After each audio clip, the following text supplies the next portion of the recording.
América Podcast.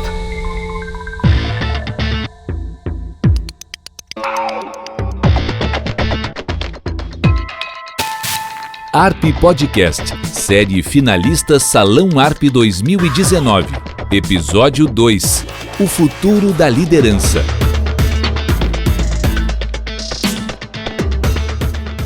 Olá, este é o segundo episódio ARP Podcast com os finalistas do Salão ARP 2019 na categoria Dirigente ou Empresário de Comunicação do Ano. Eu sou Ana Cássia Henrich e vou conversar com Marcelo Pacheco, do Grupo RBS, César Paz, da Ecosys, e Carlos Toiler, do SBT Rio Grande do Sul. Primeira pergunta, fazer uma rodada aqui com os três meninos bonitos que estão aqui à minha volta, é como é que vocês receberam essa indicação para o Salão ARP 2019? Começando pela minha esquerda com o Marcelo Pacheco, do Grupo RBS. Bom, primeiro é um prazer estar aqui, muito legal, e eu recebi com uma surpresa, né? Eu sou o cara que está há 3 anos nesse mercado, né? Eu vim... Tá dizendo no mercado gaúcho. No mercado gaúcho, há mais de 2 décadas e meia no mercado de publicidade. E eu vim aqui para a RBS e estou me sentindo bem lisonjeado, porque acho que é um reconhecimento de um pouco do que a gente tem feito nesses 3 anos, assim, né? A gente falava aqui agora um pouco, antes de começar esse podcast, de quão irrequieta a RBS é. E vim pra cá, conseguir fazer o que a gente tá fazendo e ser indicado, pra mim, é motivo de orgulho. E, obviamente, ser indicado com pessoas como o César e o Carlão, mais ainda, né? Me deixa muito feliz e muito orgulhoso. Então agora vamos para a minha direita, depois eu vou pro centro. Olha só, Carlão. Olha, eu já tô tomando... Então eu tô fazendo que nem o Marcelo, já tô na intimidade do Carlão. Claro. Surpreso com essa indicação? Ou estava esperando? De uma certa forma, acho que é uma mistura de temperos. Um pouco de surpreso, um pouco de envaidecido, um pouco de satisfeito, um pouco de ter aquela sensação, puta, tô colhendo o que plantamos, tô colhendo o que plantei, né? Com certeza, né, Marcelo, César, que deve ser a sensação de vocês. Independente, acho que, né, o Marcelo colocou bem, bastante envaidecido também pela companhia. Eu acho que tem uma nova geração, né? César, a gente que já está aqui no Rio Grande do Sul há mais tempo. Marcelo, grandes figuras. Pô, no ano passado foi, né, um grande amigo, Cláudio Toigo, lá, CEO da RBS, quer dizer, que sempre foi uma inspiração nos tempos de RBS. A gente lembra de grandes nomes, né? Aí não vou entrar adiante para não gerar... Não mostrar nossa idade, nossa, né, Carlão? Nossa idade. Mas realmente eu acho que essa mistura é uma mistura assim de felicidade, de óbvio, de um pouco de vaidade, mas principalmente assim, sobretudo uma sensação de realização, de condução de trabalho, de acreditar que estamos fazendo um bom caminho, trilhando. A gente estava, né, Marcelo, antes conversando aqui também sobre toda a dificuldade. A gente teve lá uma década de 80 que foi uma década perdida. Puta, eu não imaginei que perto de 50, a gente estaria agora recém saindo de novo de quase uma década perdida e somos assim sobreviventes, mas assim, a gente está resolvendo o mercado. César aí inovando, empreendendo, Marcelo fazendo um super trabalho. Eu tô tomando conta do programa, eu quero só saber como é que tu recebeu a indicação. Eu quero ouvir agora o César Paz, ele já tá fazendo o programa. Minha próxima pergunta, então tá bem, né? Vamos lá, César Paz. Se o Carlão deixar, né? Boa. O Carlão vai deixar aqui, porque a gente tem tempo aqui para dividir as ideias e tal. Mas eu queria dizer assim, eu acho que nós somos 3 falsos modestos aqui, né?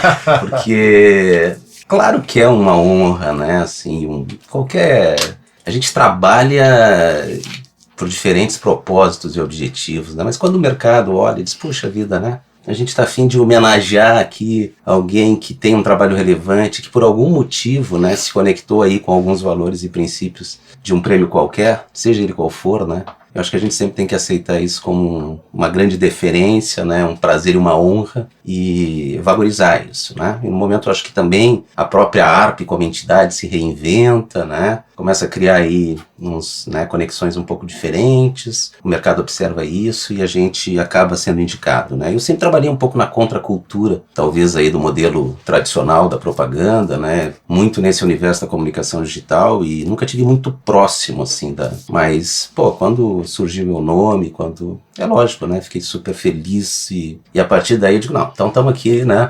para concorrer aí a um prêmio que é bacana, vamos concorrer com, né, sem ser blasé, né? Vamos dizer que estamos aqui a fim de... Os três estão pedindo voto? Sempre. Eu acho que com alguma elegância sempre. Pois então eu gostaria de ouvir, como é que tu pedes o teu voto, Carlos? Eu acho que primeira coisa, né, contando o que a gente fez, né, primeira coisa é, antes de discurso, tem uma frase clássica aí que é eu ouço tão alto as suas realizações que não escuto o que você está falando, alguma coisa do gênero. Eu acho que é por aí, né? Acho que primeiro contando as realizações, eu acho que nos últimos anos a gente conseguiu fazer um trabalho, modéstia à parte, assim, realmente de grande relevância, né? A gente tem um grande grupo aí como a RBS e é sempre um desafio, né?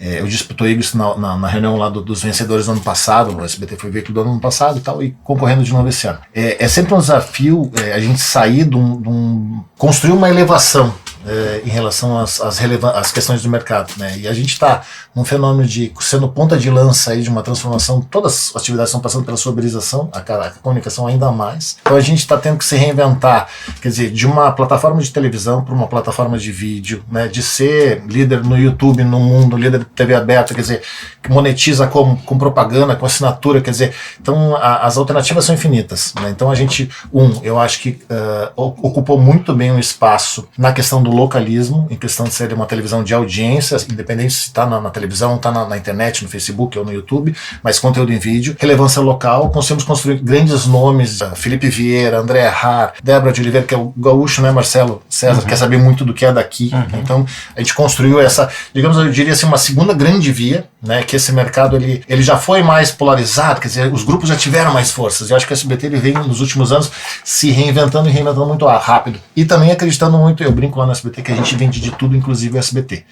O que quer dizer isso? Quer dizer, o live marketing na vida das pessoas, o experience está ocupando muito espaço, então a gente passou a avançar muito, passou a fazer arenas de verão, passou a fazer estúdio de inverno em Gramado, o interior começou a chamar a gente, então casa na Festa da Uva, casa de experiências na Fena Doce, Piquete já com 5 anos, a Expo Inter, quer dizer, que a gente estava falando, então isso quer dizer, então está ocupando os espaços, né, essas artérias estão andando.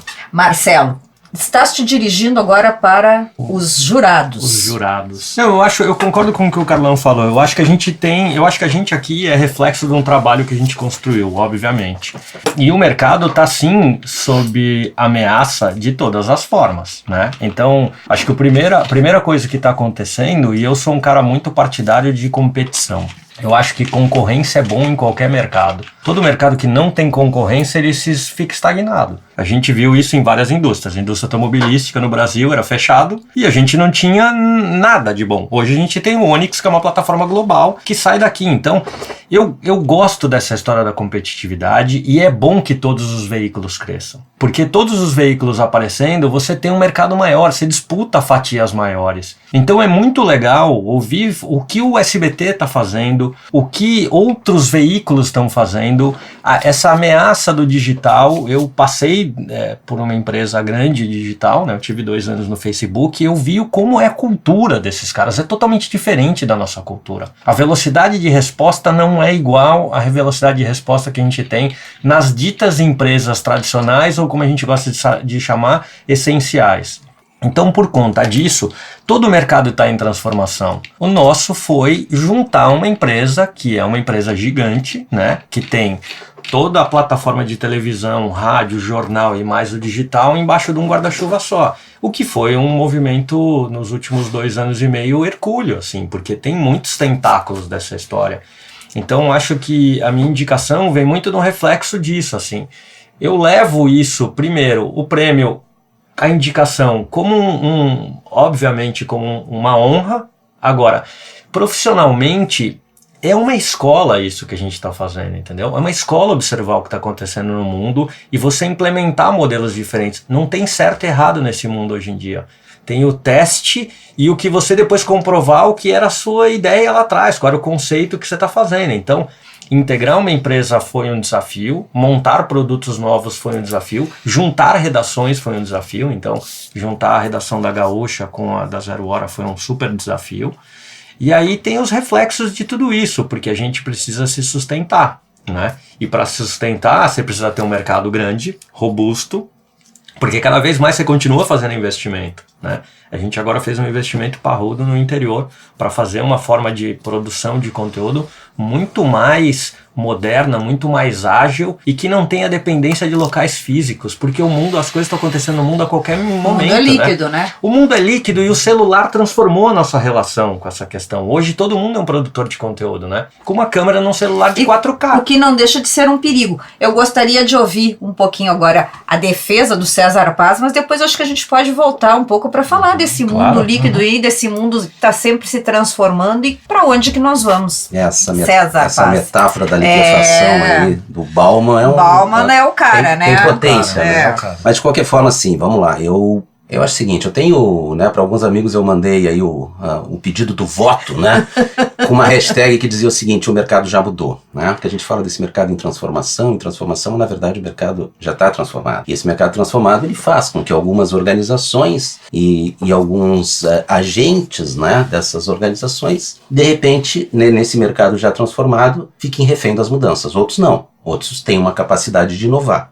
Eu acho que a gente está aqui, certamente, entre 4 inovadores. Estou te botando nesse bolo aqui, Ana. Porque isso é a razão, certamente, né? Essa capacidade de inovar, a capacidade de processar a informação com muita rapidez, a capacidade de se adequar às transformações, elas certamente justificam não só a minha indicação, mas a do Carlão, do Marcelo, com certeza também. E aí, essa visão de que o mercado já mudou, eu sempre fui, né? Pelo menos sentei, sei, trabalho a minha vida pautado por isso, ser agente dessas transformações, né? Então, nos últimos anos, depois que eu retornei para Porto Alegre, né, depois de ter feito um processo todo de construção de uma marca como agência nativa digital, que foi a G2, hoje no Grupo Publicis, né, e vendido essa operação para o Grupo Publicis, que é o terceiro maior grupo de comunicação do mundo, eu retomei uma atividade empreendedora, né, num jeito de empreender que eu valorizo, muito humano, coletivo, né, diferente daquela visão do self-made man, né, do cara que... E trazer, né, uma visão dessa construção mais holística, mais sistêmica naquilo que a gente chama hoje, aqui em Porto Alegre, com projetos locais, com empreendedores locais do EcoSys. Então ali a gente tem a Allright, que é uma empresa de tecnologia de mídia, né? A Eixo, né, na produção de conteúdo, a Zing com ciência de dados, a Mocha, a Duit, a Dex01, a Brasil JS, todas novas empresas, todas elas absolutamente inovadoras, olhando para frente, especialistas e conectados dentro de uma visão de um pequeno ecossistema de inovação. E se conecta a outros ecossistemas, né, a outros ecossistemas. E essa visão mais sistêmica, né, mais holística dessa construção, da comunicação, é aquilo que a gente acredita. E essas empresas todas, elas são muito leves, muito especialistas e muito inovadoras. E isso eu acho que é a razão fundamental, assim, de... Fora todo o movimento aí na transformação da cidade, né, com o Porto Alegre Inquieta, que me ocupa aí uma boa parte do meu tempo, mas que aí está muito mais ligado a uma visão de transformação de território, empreendedorismo social, do que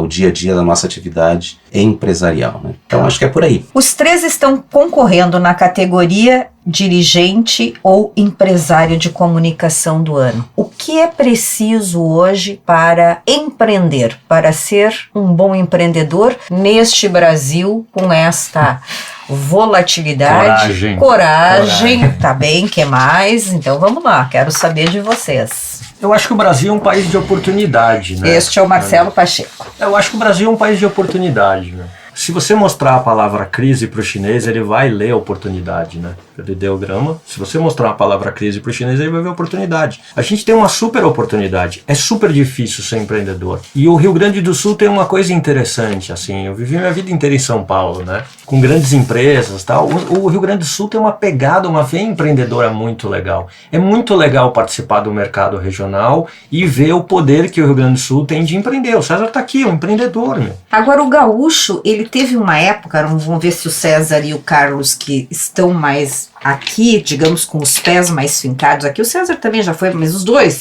os 3, mas igual. O gaúcho não tá com a autoestima baixa, você que vem de lá, vem do centro do país, como é que você percebeu esse mercado na chegada? Tem muita lenda aqui. É mesmo? E o problema é que as lendas acabam virando realidade, assim, eu não sinto, as pessoas com as quais eu me conectei, tanto em Porto Alegre quanto no interior de Porto Alegre, são muito empreendedoras, gente fazendo muita diferença em vários setores, diferente do que a gente vê no resto do Brasil. São Paulo é uma cidade em que as empresas estão estabelecidas, então é o executivo que está tocando. Aqui no Rio Grande do Sul tem o cara que foi o cara que fundou a empresa fazenda, entendeu? Tem histórias maravilhosas aqui, dá pra citar 200. Então eu acho que tem uma coisa, a única coisa que me pegou e que é verdade, é a história que falam do caranguejo. Né? Essa é uma história que é verdade. É um traço cultural do Rio Grande do Sul. Mas tem uma coisa, tem o outro lado luz desse negócio, que assim, tem muita gente fazendo muita coisa diferente. Tem muita coisa pipocando no Rio Grande do Sul. E isso é legal, porque daqui a 5 anos a gente vai ver o reflexo disso. A própria revitalização, que nunca aconteceu da Orla, está acontecendo agora. Então tem um monte de coisa legal acontecendo aqui. Na perspectiva de quem está de fora, eu vejo com uma lente diferente de vocês, porque eu nunca morei aqui. E eu sei que tem um impacto de que era muito legal no passado, e agora tem a comparação que não é tanto. César Paz. Eu acho que assim, quando a gente olha a base, né, e o que é fundamental e necessário para o desenvolvimento de qualquer território, cidade ou estado, e a gente fica discutindo o Rio Grande do Sul dentro de uma visão de que alguns aspectos culturais nos inibem, né? Eu acho que quando a gente olha isso, tem que ver o capital humano, quer dizer, a base de construção de todo um projeto de desenvolvimento, ele está na visão de se existe capital humano ou não existe capital humano para isso. Se a gente pegar só a cidade de Porto Alegre, para pegar um exemplo, 10% de todo o conhecimento, aí eu estou falando de conhecimento acadêmico, né? Entre outras coisas, eu também sou professor, né, na Unicinos. 10% de todo conhecimento referenciado fora do Brasil de autores brasileiros, 10%, está na cidade de Porto Alegre. Isso é muito expressivo. Super expressivo. E não é pouco, né? Então existe conhecimento, existe capital humano. A questão toda é de que forma tu articula isso em favor de um projeto, seja ele qual for. E talvez o vácuo e a inexistência de um projeto, ela crie durante um recorte de tempo uma percepção de que tudo vai dar errado. Mas não é assim, né? Então a gente está olhando normalmente um recorte e variáveis que são variáveis e indicadores que não são os essenciais. Os essenciais, fundamentalmente, é isso, é a capacidade humana e o conhecimento que existe. Então, por exemplo, quando eu voltei para Porto Alegre, eu voltei para investir aqui, com o capital humano daqui, com projetos daqui, porque eu sei que aqui existe isso. E aí, quando a gente faz comparações, é muito perigoso, porque tu comparar Rio Grande do Sul com São Paulo, ou Porto Alegre com a cidade de São Paulo, capital, não tem como. Não tem como, porque... É 1 para 10. É 1 para 10. É o motor da economia desse país contra uma cidade, um estado que então não é essa comparação, né? Ela não é equilibrada, ela não é justa, né? E falo isso, todos nós aqui já vivemos e trabalhamos em São Paulo. Então, eu acredito de forma absoluta no capital e no potencial humano que existe nessa terra, né? E acho que esse é o elemento essencial para que aí, a partir de oportunidades, e eu estou falando muito dentro de um contexto desse mercado de transformação da comunicação, e especialmente desse mundo da comunicação digital, onde eu vejo oportunidades pipocando na minha frente o dia inteiro. Agora, que a gente vive uma questão macroeconômica, que a gente vive um mundo polarizado, que isso tudo é verdade, né? O Brasil. Carlos. Eu vou dar, Ana, eco e vou colocar mais um ponto aqui, o que o César falou agora. O César, que é um empreendedor serial, né? O Marcelo, que é um líder, né, do gigante como a RBS. Mas eu acho que assim, que essa indicação, essas 3 indicações, colegas, modéstia à parte, eu acho que elas mostram um pouco do que o mercado está olhando, né? Acho que são 3 empresários de comunicação que fogem daquele perfil clássico, né, que a gente teve. Acho que a gente precisa exorcizar rápido essa questão do caranguejo, que a gente realmente viveu muito essa cultura grenalizada aqui, mas eu percebo nas 3 indicações, né, e de mim que falo em nome do SBT, dessa trajetória, quer dizer, a gente está falando em abrir novos mercados, em construir coisas, quer dizer, a gente olha, né, tá debaixo da minha aba também, cuidar de Santa Catarina. A gente também percebe, né, César, o quanto Santa Catarina abriu aquele mercado, ele tem um norte que é mais industrial mecânico, enfim, ele tem diversas culturas e diversas economias, e a gente daqui a pouco teve aquela cultura secular de Marco Polo, de Randon, de Tramontina, de empresas que carregam no sobrenome, né, Marcelo? Claro. Isso, e daqui a pouco, né, o gaúcho se achou. E aí, alguns momentos a gente perdeu e foi perdendo um pouco da relevância, e perdemos para o Paraná, a importância no PIB, e sempre, de certa forma, fomos atropelados. Mas, ao mesmo tempo, está aí esse movimento da economia digital nos possibilitando essa reação e a reação rápida. Então, eu acho que essa indicação desses 3 nomes, eles mostram assim, estão aqui 3 vetores, né, 3 indutores de crescimento, seja como empreendedores, seja liderando grandes empresas, e que estão olhando para construir o mercado. Vamos esquecer um pouco essa cultura do caranguejo e vamos avançar, mas vamos avançar rápido, né, learning by doing e construindo as mudanças rápidas. Mas aí até provocando um pouquinho, né, porque nós estamos aqui num debate. Mas eu também quero aqui, eu tenho uma Boa, César. vamos não lá, é uma César, conversa de comadre. Não é uma conversa de comadre. Mas assim, eu volto à questão, é um recorte. A gente está falando dos últimos anos. Quando a gente olha, por exemplo, eu vou pegar 2 exemplos, mas o ecossistema de inovação dentro da cidade de Porto Alegre, ele é potencialmente maior que o de Santa Catarina. Santa Catarina se organizou, se articulou nos últimos anos. Concordo. E começou a comunicar isso de uma forma correta. E criou o polo lá. Planejado, criou o E polo. teve um grande pacto, né? Que é o que nós estamos fazendo agora em Porto Alegre, né? Que é um grande pacto em favor de construção de um grande ecossistema de inovação, que aí depende de poder público, iniciativa privada, academia e a sociedade, né? Organizada de uma forma geral, e é isso que a gente tenta fazer, por exemplo, desse lado dos coletivos, do Porto Alegre Inquieta e tal, participar desse processo como protagonista, fazendo com que esse ecossistema de inovação se articule e funcione. Porque ele existe, ele é real. Quando a gente fala de parques tecnológicos, o que a gente tem aqui ninguém tem. O Tecnopuc Recife. um negócio... Tecnopuc, Tecnocinos, isso. a Universidade Federal do Rio Grande do Sul. Então, eu volto a dizer, as coisas são sempre olhadas dentro de um recorte e de alguma forma esse recorte ele traz um viés que ou compara, né, com coisas que são incomparáveis. Por exemplo, não dá para comparar com os ecossistemas do Vale do Silício, né? Não dá para falar do Canadá. A gente gostaria, mas não dá, né? Mas não é para isso que a gente tem que olhar. Por isso que a gente... Mas tem uma experiência, César, que eu acho que é interessante. Assim, você tocou nos pontos para mim que são fundamentais. Assim, eu vivi bastante no Vale do Silício e tem um ecossistema que a gente pode construir aqui. E é muito legal o que você está falando. Os Estados Unidos, ele é um país em que o poder público entra para criar o ecossistema e depois ele sai e deixa o próprio mercado se autorregular. Então o Vale do Silício foi isso no início, cara. O que você falou é bem verdade. A gente tem uma série de universidades interessantes aqui, com projetos bem estruturados. A gente tem cabeça. Teve uma evasão de talentos do Rio Grande do Sul. É óbvio que teve. Mas tem talento ainda aqui. Tem universidade próxima. E a gente está vivendo um momento bom, cara, com relação ao próprio poder público. Porque o governador que está aí está com ideias super inovadoras. Então, a gente tem eu acho que, assim, olhando para o Rio Grande do Sul, tem um terreno fértil para construir exatamente o que você está falando. O poder público tem que ajudar, sem esse ecossistema de start, da faísca inicial, não acontece. Mas depois, se você tiver um mundo acadêmico consolidado, empresas fazendo o aporte, como todos nós estamos aqui, nós estamos investindo, estamos querendo que o Rio Grande do Sul dê certo. E a academia junto, cara, isso tem tudo para dar certo. Mas Marcelo, olha só, quando eu falo do Vale do Silício, é exatamente por isso que tu vivesse lá, tu conhece, quando a gente traz uma comparação, é injusta, né? Quer dizer, não dá, contextos completamente diferentes, né? Como quando a gente fala de cidade criativa, são contextos diferentes de Montreal, Barcelona, Austin, Então, o que a gente pega como referência, por exemplo, hoje? A cidade de Medellín, na Colômbia. Uma cidade que em 20 anos saiu da condição de cidade mais perigosa do mundo. Para uma cidade, né, pelo Wall Street Journal em 2016, cidade mais criativa do mundo. Né? Então, é esses exemplos que a gente tem que se referenciar, que são contextos parecidos, né? Similares. E aí a gente começa a construir a partir de referências positivas. E aí nós, como responsáveis aí por processos de comunicação, temos uma responsabilidade gigante, né? Com isso. Porque não dá para comunicar errado, né?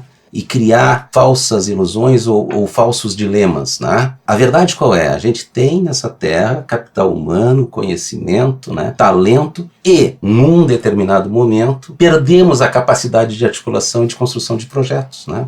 E agora a gente tem que reconstruir. O César falou várias vezes aqui na questão do coletivo. Eu gostaria de ouvir dos 3 concorrentes também a questão da diversidade nas empresas que tanto se fala. E aqui nós estamos, na verdade, 3 homens, né, concorrendo. Onde é que está a diversidade no nosso mercado? Ela existe? Hoje, inclusive, é o Dia da Consciência Negra, né? Exatamente. Cabe destacar aí. Exatamente. Então, por exemplo, hoje lá no Ecocis a gente está parando às 4h30 da tarde, né? Vou depois para lá, para fazer essa discussão sobre o Dia da Consciência Negra com, né, pessoas que têm autoridade para isso e que fazem parte lá do nosso grupo de diversidade. E eu acho assim, a gente trabalha em cima de uma economia criativa. Não existe economia criativa sem diversidade, né? A diversidade é fundamental porque o processo todo de discussão e de reflexão e do contraditório e do pensamento criativo, ele se dá a partir da divergência, né? A partir do pensamento divergente. E a maior de todas as diversidades, eu digo isso para o nosso grupo lá, porque toda a discussão de diversidade ela se dá em cima do hardware, né? Gênero, raça, e a diversidade fundamental ela está na questão do pensamento.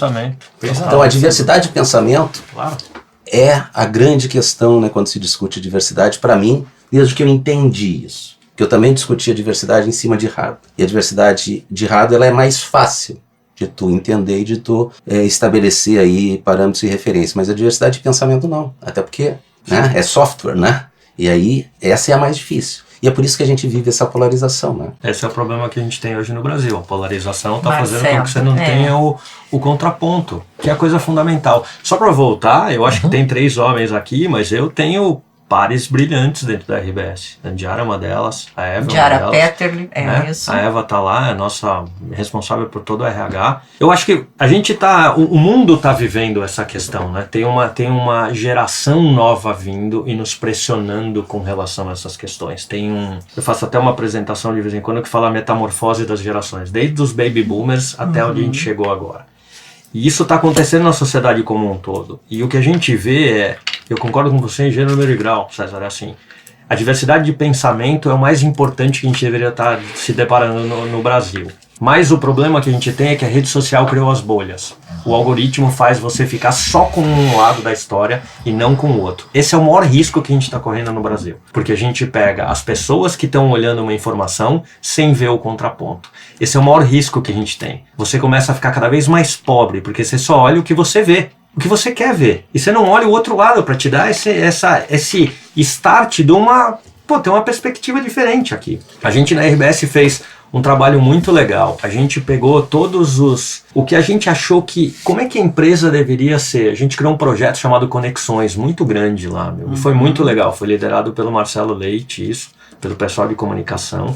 E a gente montou quais eram os atributos que a gente gostaria. Um dos atributos é a pluralidade. Então, assim, a gente tem que, como empresas de comunicação, a gente tem que ser plural. Tem que ouvir os dois lados, a gente toma pedrada dos dois lados. O que é uma naturalidade da nossa e temos atividade. Que saber conviver. O Carlão sofre a mesma coisa lá no SBT, que é o seguinte: tem que ter o contraponto do que você está vendo, até para você ter um entendimento do que está acontecendo. Então, a gente tem que botar isso à educação. Né? Você citou a questão da Colômbia aqui. O que é a Coreia? A Coreia em 1984 tinha todos os indicadores iguais aos do Brasil. 20 anos de projeto de educação transformaram a Coreia. Então o que a gente precisa pegar são esses exemplos. A gente tem que ter um mundo mais plural. A gente tem que estar aberto a ouvir o que tem de diferente. Não tem o mundo moderno, com toda a tecnologia que a gente tem, é impossível você é impossível você ter todo o conhecimento hoje. Acabou, a informação é muito rápido. Como é que você tem todo o conhecimento? Ouvindo o conhecimento dos demais. Exato. É assim que você vai construindo, né? Você vai construir a sua opinião ouvindo, não é? Várias opiniões para chegar a um consenso. Até no momento, na construção clássica, tese, antítese e síntese, né? Quanto mais a gente exercer esse raciocínio, mais rápido com a diversidade de opiniões. Concordo com o que o César falou, concordo com o que o Marcelo falou. A gente no SBT também, a equipe aqui no Rio Grande do Sul é 70% formada por mulheres, né? Ainda nesse ano aqui somos 3 homens indicados, quer dizer, a questão da diversidade cada vez mais é bem na linha do que o César falou, a questão do pensamento. E a gente precisa, como líderes, como protagonistas, proativar isso nos grupos cada vez mais, que essa visão, que eu acho que é uma característica do líder moderno, né, de estar ouvindo e de ser o fio condutor dessas energias díspares, quer dizer, e fazendo essa construção andando pro lado bom da força. Vocês acham que a comunicação daqui para frente, ela já está acomodada, ou nós vamos ainda seguir, como se diz, tateando, sem saber muito para onde vamos? Marcelo. Assim, ó, eu acho que a gente sabe para onde a gente vai e para onde a gente tem que ir, né? Para onde? Exatamente isso. A gente tem que continuar fazendo jornalismo que fala as verdades que a gente tem que ouvir, doa quem doer. Então, a gente sabe o caminho que a gente tem que seguir. O problema é que a sociedade tem que entender que isso não é um eu contra eles, nós contra não sei quem. Esse é o problema do conhecimento que as pessoas têm que ter. Você acha que os veículos tradicionais... Porque teve um momento aí que estava muito aquilo, acabaram os veículos tradicionais, eles não sabiam, né, muitos, realmente eu acho que teve uma reflexão, mas hoje eu acho que eles voltaram ao protagonismo justamente porque aquilo, o cliente ou quem busca a informação, ele quer uma informação de credibilidade, certo? Isso é tão verdade, Ana, que é assim, ó, o Uber, quando nasceu, fez propaganda no jornal. O Facebook recentemente entrou aqui no Rio Grande do Sul, fez propaganda na 0 Hora, comigo, inclusive. Então assim, o que acaba acontecendo é o seguinte, onde você vai buscar informação crível, gente? Aqui nós estamos falando aqui é o seguinte, a internet é a maior maravilha que surgiu, o digital é uma puta maravilha. Ela consegue conectar rapidamente, tem ideias legais, tem mensuração, tem dados analíticos, tem um monte de coisa legal. A gente não pode perder é a essência das outras coisas. Então, assim, claro, quem dá credibilidade? Onde você vai? Toda vez que acontece alguma coisa no mercado, os sites e de grandes grupos de comunicação tem uma avalanche de pessoas. Porque o cara diz o seguinte, é verdade ou mentira essa história? Mas nós precisamos ter esse crivo. Eu vou me permitir, só na origem da pergunta, discordar um pouquinho aí do Marcelo nessa visão de que a gente sabe para onde vai, né? Eu acho realmente que ninguém sabe para onde vai, né? Quer dizer, essa exponencialidade a que a gente está submetido em favor de toda essa transformação que tem base em tecnologia, né? Base tecnológica, e que assume uma velocidade realmente exponencial, ela nos coloca diante dessa visão da ambiguidade, da incerteza, e a gente passa a ter que trabalhar com isso. E eu acho que passa a se dar bem quem entende como trabalhar com essa visão da ambiguidade e da incerteza. Então é muito difícil, a gente viveu anos, né, com essa, pegando o exemplo que o Carlão citou aí da indústria gaúcha, né, fazendo planejamento de longo prazo, né, trabalhando em cima de variáveis muito, muito definitivas e utilizando os grandes mestres aí das referências do planejamento e do marketing, né, Kotler, né, para poder fazer um bom planejamento estratégico. É impossível fazer isso hoje. Duvido a indústria que trabalhe com isso, né, e olhando um planejamento de 5 anos que vai revisar 2 vezes por ano. É impossível. Então toda essa visão de trabalhar com a ambiguidade e a incerteza passa a ser uma condição de um líder que consegue entender os movimentos, mas agir de uma forma muito rápida. E se adaptar e se adequar às transformações de forma quase imediata. Essa é talvez a grande característica de liderança contemporânea. Eu acho, César, que a forma vai mudar. O caminho, para mim, está claro, assim, né? Como é que essa mensagem vai chegar nas pontas, vai existir coisa que a gente nem viu ainda. Mas o princípio básico, que é levar a informação e levar a discussão e instigar o mercado, vai continuar sendo um papel da indústria de comunicação, assim, dos veículos principalmente, né? Ana, eu concordo com o Marcelo e concordo com uma parte do que o César falou, até porque assim, nós entramos no mercado aqui, a gente regula aqui em termos de geração, ali no final dos anos 80, como nos anos 90, as mídias eram muito claras, né? TV, rádio, jornal, enfim. Aí ali a partir dos anos 90, tudo virou mídia. Era mídia em táxi, mídia, aqui no Brasil, né? Mídia em ônibus, mídia até assim no banheiro tinha lá uma plaquinha. Aí com a internet, os portais, aí os veículos explodiram, mas com o fenômeno das redes sociais, todos viraram mídia, né? Primeiro tudo virou mídia, depois todos viraram mídia. Aí todos somos publishers. Todos são publishers, né? Eu acho isso lindo. Pegar o exemplo do seu Whindersson, né? Que é hoje o maior youtuber do Brasil. Ele concorre com a RBS, com a SBT e com a torcida do Flamengo. Né? Enfim, só que aí puxar para a questão financeira, o bolo do anunciante, ele é o mesmo se ele não diminuiu. O ROI tá nos comendo. Quer dizer, e acho que a gente precisa voar muito, então eu queria colocar isso só para, né, a gente daqui a pouco tem que encerrar, infelizmente, porque a conversa tá muito boa, mas essa é uma questão que ninguém tem a fórmula do santo grau e tá todo mundo correndo atrás. Ao mesmo tempo, a questão da evolução das espécies, né? Veículos tradicionais, né, Marcelo, como a gente que já tem há mais tempo, eu costumo dizer, nem todo mundo tem o saco de montar uma grade o tempo inteiro. Claro. Eu gosto de chegar em casa, saber que tem o programa X na hora tal, de saber, porque me dá uma certa segurança. Ao mesmo tempo, que daqui a pouco, César, talvez eu possa dizer o seguinte, eu também adoro chegar em casa, escolher meu seriado e olhar, encarreirar lá no Netflix. Só que assim, eu acho que assim, a coisa se fragmentou, mas ao mesmo tempo vão conviver assim algumas ilhas de segurança que combatem a fake news como bom jornalismo, aquela segurança de estar vendo no veículo A, no veículo B, ou o contraponto. Nos Estados Unidos a gente tem a coisa mais identificada com linha tal, com linha, quer dizer, no Brasil já é um pouco diferente, ou nem tanto, né? Mas assim, ó, eu acho que isso convive em paralelo com essa fragmentação absurda. Eu só te confesso que eu tô um pouco triste assim com essa polarização que a coisa tomou, com esse fenômeno das redes sociais que deveriam ter surgido para a gente aprender a conviver mais com o diferente, claro, né? E a gente parece que tem até uma série, acho que todo mundo deve ter meio Years and Years, quer dizer, que olha esse crescimento da direita, né, no Brasil, no mundo, quer dizer, pô, a gente tá no ano 2020, cara, falando desse tipo de coisa, eu acho que é um retrocesso na geração, quer dizer, nós com quase 50 anos, aí olhando, pô, peraí, então acho que a gente tem que atuar cada vez mais como protagonista de, né, corrigir um pouquinho esse desvio que aconteceu no caminho. Agora, eu vou te dar um dado legal. Marcelo. Tem um estudo na Universidade de Stanford que diz o seguinte, cara. Quando tem um momento em que toda essa frugalidade do digital perde essência. Quando você casa, cara. Ou quando você tem um filho. O que esse estudo diz? Ele diz, quando as pessoas casaram, aqueles caras que nunca acessavam o jornal voltaram a consumir jornal. Porque você tem que pagar as contas da sua casa. Você começa a viver com a realidade. A nova geração, ela vem muito sem ter posse e muito com compartilhamento. Isso é uma realidade e vai continuar acontecendo. Mas informação é uma coisa que continua te dando poder. Informação bem empregada. Não adianta você ter 1 trilhão de dados se você não souber o que transcrever para aquilo. E esse estudo dizia muito isso, assim. Os jovens nos Estados Unidos viviam da forma mais frugal possível. Não se responsabilizavam com nada, tal, não sei o quê. Quando o cara casa, o cara disse assim, peraí, onde é que meu pai pegava informação? Porra, ele ia no jornal. Então o consumo de jornal depois desse momento passa a ser uma realidade da pessoa. O jornal, quando eu estou dizendo, esquece o formato, né? Não é papel.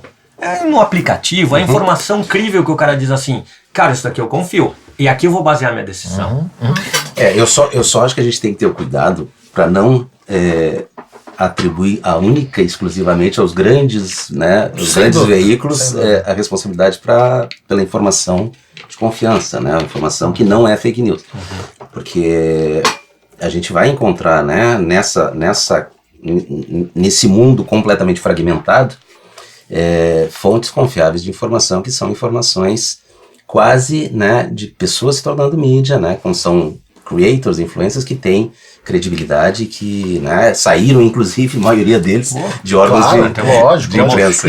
O antagonista é um bom exemplo disso, total. E temos até a categoria, né, influencer exatamente, é bom. Acho que tá bem isso foi um dos avanços da ARP, né? Esse é um dos avanços do mercado e a ARP está muito atenta com isso e é muito legal. E é bem verdade, assim, a fonte, esse é o legal do que está acontecendo no nosso mercado.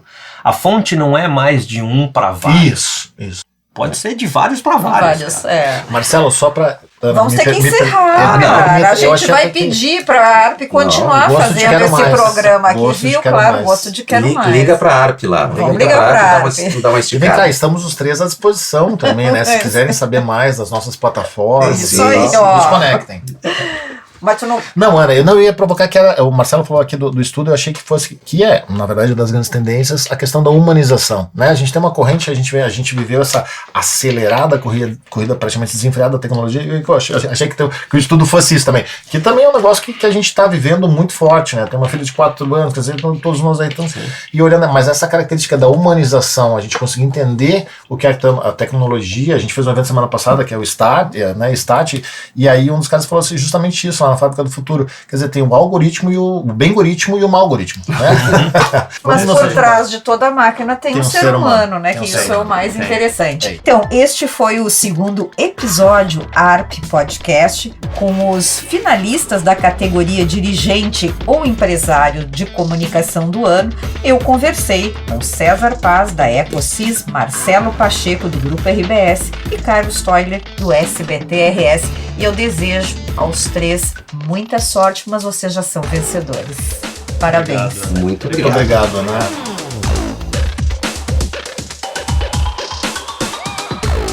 Este foi o segundo episódio do ARP Podcast, série finalista Salão ARP 2019, uma parceria da ARP com a América Podcast. América Podcast.